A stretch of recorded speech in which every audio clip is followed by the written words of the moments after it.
Hello दोस्तों, आप सभी का एग्ज़ाम कैसा गया बताना कमेंट में। और जिनका लिंक नहीं है एग्ज़ाम का उनका तो बहुत समझ में नहीं आ रहा ऐसा क्यों हुआ। लिंक तो आना चाहिए था आप लोग के फाइनल टेस्ट का, क्योंकि मेरा सारा लिंक मेल आया हुआ है। स्टार्टिंग से जब मैं फॉर्म फिल की हूँ तब लिंक आया हुआ है। ये देखिए, ये क्वेश्चन पूछे गए हैं, कुछ मुझको याद थे तो मैं लिखी हूँ। एक भी लुकअप से क्वेश्चन पूछा था कि इसका क्या फंक्शन है। आई थिंक एक्सेल का फंक्शन पूछा था। तो कंप्यूटर में एक्सेल से, पीपीटी से, पावर पॉइंट से और वर्ड से, इन तीनों से ज़्यादा क्वेश्चन बना हुआ था। फिर कुछ की से भी पूछा था और कुछ कंप्यूटर में, तो कंप्यूटर का बेसिक नॉलेज होता है ना, जो एकदम बेसिक नॉलेज, वो सारा पूछा गया था। जैसे डीबगिंग हो गया, ये इसका क्या काम होता है। फिर ये क्या बोलते हैं उसको, फार्मूलाज जो होते हैं एक्सेल में, फार्मूला जितने होते हैं वो भी पूछा था। उससे भी क्वेश्चन बने हुए थे। नेटवर्किंग से भी क्वेश्चन पूछा था।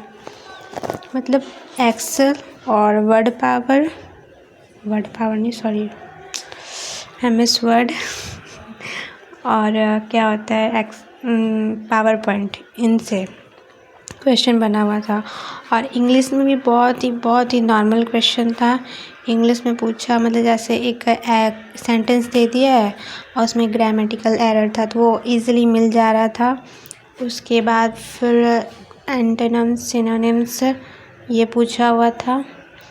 तो उसमें थोड़ा सा मुझको कुछ आया, कुछ नहीं आया। जैसे एक मर्स रिली का अपोजिट पूछा था, ये मुझको मिला नहीं। फिर रिटर्न का साइनो पूछा था, समझ में नहीं आ रहा था क्या होगा, एक्सचेंज होगा, एक और पता नहीं क्या लिखा हुआ था। दोनों ऑप्शन लग रहा था। ऑप्शन ऐसा दे रखा था, समझ में नहीं आ रहा था कि ऑप्शन में क्वांट में तो क्या हुआ ना, क्वांट में बनाई मेरा आंसर ही, वो जो मेरा आंसर आ रहा है वो ऑप्शन में है ही नहीं, नन ऑफ दिस। अब नन ऑफ दिस लगाने में टेंशन हो रहा था। रीजनिंग में ज़्यादा कुछ नहीं, ब्लड रिलेशन का जो SSC में क्वेश्चन पूछता है ना, वो वाला था नॉर्मल सा। और ये था कोडिंग, चाइनीज़ कोडिंग था। चाइनीज़ कोडिंग नहीं बोलेंगे, हाँ चाइनीज़ कोडिंग था। और एक कोडिंग डिकोडिंग कह सकते हैं। जैसे बोला कि अगर सुनना को पता नहीं क्या, हेयर को स्मेल करना बोलते हैं और फील करना बोलते हैं, इस तरीके का नॉर्मल क्वेश्चन था। और फिर ये फिल इन द ब्लैंक्स भी था इंग्लिश में। और क्या था, और अगर GA में अगर जाते हैं तो GA में इंश्योरेंस से बहुत सारे क्वेश्चन पूछा था कि ये इंश्योरेंस, लाइफ इंश्योरेंस क्यों करवाते हैं, अगर बाइक के लिए अगर हम लोन लेते हैं तो वो किस कैटेगरी में आता है, घर के लिए लोन लेते हैं तो किस कैटेगरी में आता है। मतलब GA में बैंक से रिलेटेड क्वेश्चन था, वो भी बहुत ही मतलब नॉर्मल क्वेश्चन था, उतना भी डिफ़िकल्ट नहीं था, लेकिन फिर भी मैं इसमें गलती की हूँ। और फिर कौन सा सेक्शन हो गया, इंग्लिश हो गया, कंप्यूटर हो गया, मैथ्स। क्वांट में एक 225 का अंडर रूट दिया हुआ था, 256 का दिया हुआ था। अब इसका ऑप्शन मुझको मिल ही नहीं रहा, प्लस करना था।